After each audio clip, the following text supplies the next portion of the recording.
Outlaw, Mudshow, drive in. One guy who we talked about a little bit today already, but he's on a couple matches I've seen here. Like he had a match of A Kid and a match of Mastiffs. I thought were both really good. No, People yeah. don't talk, but we realize how great Trent Seven really is as a wrestler. Yeah. Like Trent Seven for me, still the guy who I would love to see dethrone Walter. I was telling Mohammed this the other day. He is NXT UK's Tommaso Ciampa. I don't really see him going to NXT at all or main roster at all. I think he's going to stick around on NXT UK as basically their veteran. Yeah. And you can put him anywhere on the card. Like Tommaso Ciampa, like you can put him anywhere on the card now, and like he's elevating other NXT UK alumni and Grizzled Young veterans. Trent Seven is that guy who can help elevate people. Like, he just has that Rocky Balboa vibe where you want to see him I was succeed. just gonna say Rocky Balboa because he makes you believe. He makes you want to get behind him.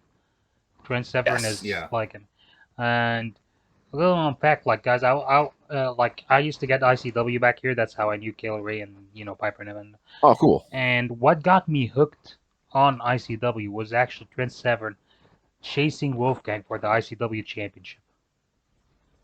Yeah. Because, and I said this to Wolfgang, and I said this to Wolfgang when I saw him. I told him this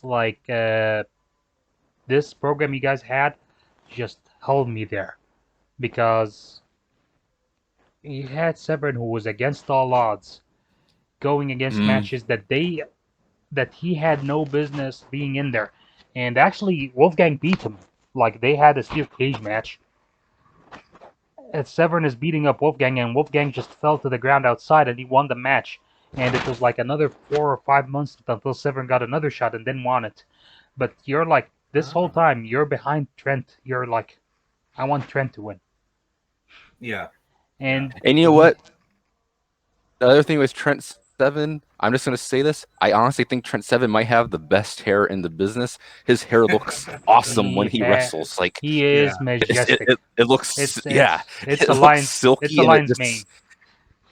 Yeah. It doesn't, like Dolph Ziggler's hair when he wrestles, gets all like froey and everything. Yeah. Like Trent Seven's hair looks amazing for like 20 minutes in.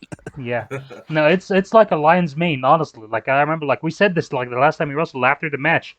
It was like flowing. It had volume. It's yeah. It's like, wow, this is a majestic man right there. Yeah, it is. I know it's Mustache Mountain where he's living for, but we got to look into the hair hill, the hair valley that he said he has from too. Exactly. It is like, wow. That's a hair. Yeah. Yeah. And that's the idea. Like, and again, he is like the ultimate underdog most of the time, but still he has that same energy that in this business, always the underdog, they need to give them an attitude. Like Steve Austin doesn't care what anyone thinks. Becky Lynch became the man and just said screw everyone else. CM Punk. Daniel Bryan was mad at the world when he was the underdog. Trent Seven maintained the same energy of that. He is that good-natured people's person. He's not like he didn't have that rebellious streak. And still, in a business where the rebels are actually the ones that get cheered more than the real nice guys, this nice guy gets people behind him more than a lot of people, than a lot of rebels do. It's definitely. It is an amazing quick story about it. Has to do with the fact that he feels like a wrestler's wrestler. Like feels like a guy who you can see just wrestling in his hometown or just traveling around like his section on the roads. He seems like a guy that you could see eating cheap ass meals and just doing it just because he loves to wrestle. He feels like a wrestler's wrestler. He feels like, I don't want to say an indie wrestler in the derogatory sense that like AEW has, but he feels like a guy that's been through the roads. He feels like a journeyman. He does. And it fits him perfectly. Yeah. And quick story about this thing, like going back to 2017 when I visited, when I was like part of my package was visiting the performance center, and my greatest memory from visiting the performance center was interacting with the UK guys. And I was the first guy I went to was Wolfgang, and I said I'm gonna tell Wolfgang about the ICW thing, and he was like, he was so happy about it, huh? And he was like, huh? And yeah, and back then he said about Trent Seven. He said like, yeah, back then they actually let me beat him because since they migrated to UK, Trent Seven has beat him every time. And funny thing about ICW is in the UK tournament they faced in the second round for crowning the first ever champion. Wolfgang won in 7 minutes, and they used that in the ICW build up to their final match. And there. Anyway, so he brings it, and so he's like, and after we chat for a while, me and Wolfgang, he says, "Do you want a picture?" I said, "Yeah." "Do you want all of us in it?" I said, "Yeah." And Wolfgang actually calls these guys over. He brings in Trent Seven, Pete Dunne, Mark Andrews, and yeah, Tyler Bate was not there, so we don't. So it's not like he was being an asshole, or I think he's just not there. But it's anyway. And we have this big picture, and I have the NXT souvenir book, and they just, and they all look through it. And Trent tells me like, and Trent somehow thought about, and he says like, I thought this was the WrestleMania one because I just heard that we're included in the WrestleMania souvenir book, and the way his face lit up thinking about just the thought about him there being a bio of him or an autograph section of it in a WrestleMania book. And I was like, wow, these guys have actually made it, and I'm happy for them. It doesn't affect me any more or less that they made it or not, but I was just, Right. Yeah, and that's the power of Severn. And Wolfgang is such a good heel, but he's really a nice guy in real life. So I hope he does not mind me shattering that image if it's.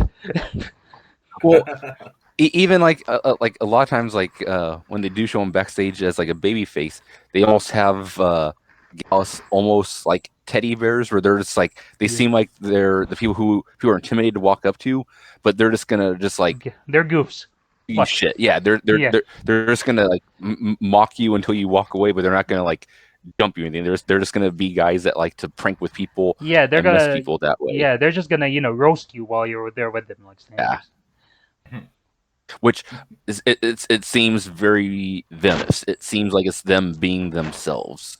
Yeah, this past like few weeks, like since they made their comeback, or even a little bit before they left, it felt like Gallus were just letting their hair down in the backstage segments or in the and they were just having fun. That's what I loved. And they would wrestle like they come out mean-faced, they do their thing, but then like I remember like Joe Coffey had a match. Was it the Rampage? No, it wasn't the Rampage match because that closed the show. It was a match that was like the opening match he had. I think with Wolf, right? Or was it who? Wolf, Alexander Wolf. I think it was. Yes. Yeah.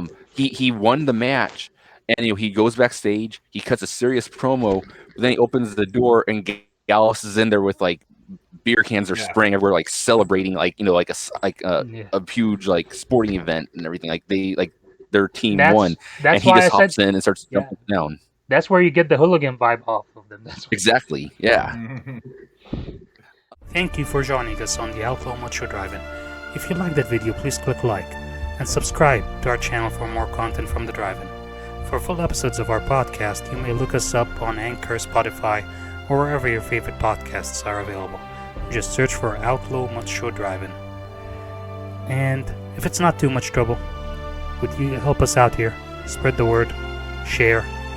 We would really appreciate it. Thank you. We love you. Bye.